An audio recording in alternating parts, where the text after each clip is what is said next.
அஸ்ஸலாமுஅலைக்கும். Hi friends, இன்றைக்கி நம்ம சேனலில் ஒரு சூப்பரான ஈவினிங் ஸ்நாக்ஸ் எப்படி செய்கிறது தான் பார்க்க போகிறோம்.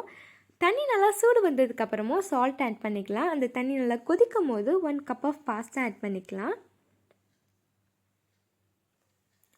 இந்த பாஸ்தா இந்த அளவுக்கு குக் ஆகினதுக்கப்புறமா தண்ணியிலேருந்து பாஸ்தாவை நம்ம ட்ரெயின் பண்ணிடலாம். இப்போ இந்த ட்ரெயின் பண்ண பாஸ்தாவை நம்ம ஒரு பவுலுக்கு ட்ரான்ஸ்ஃபர் பண்ணிடலாம். 2 டேபிள்ஸ்பூன் ஆஃப் கார்ன்ஃப்ளவர் ஆட் பண்ணிக்கலாம்.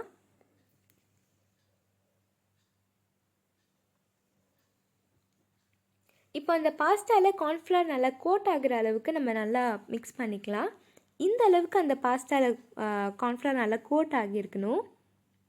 இப்போ நல்லா ஆயில் சூடாகினதுக்கப்புறமா நம்ம கோட் பண்ணி வச்சுருந்த எல்லா பாஸ்தாவையும் ஆட் பண்ணிடலாம்.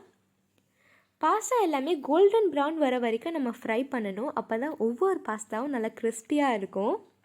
இந்த அளவுக்கு பாஸ்தா கோல்டன் ப்ரௌன் வந்ததுக்கப்புறமா நம்ம எல்லாத்தையும் எடுத்துடலாம். இப்போது பாஸ்தா மேலே ஆட் பண்ணுறதுக்காக ஒரு மேஜிக் மசாலா நம்ம பண்ண போகிறோம்.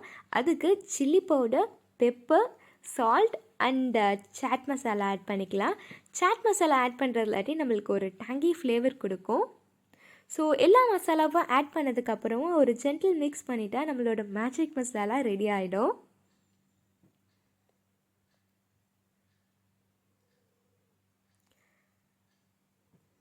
இப்போ ஒரு பவுலில் நம்ம ஃப்ரை பண்ணி வச்சுருந்த பாஸ்தா எல்லாத்தையும் ஆட் பண்ணிடலாம்.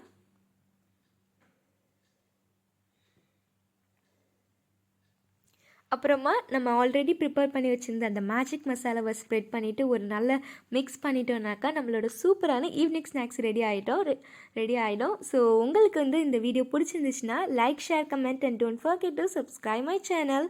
பாய். அஸ்ஸலாமு அலைக்கும்.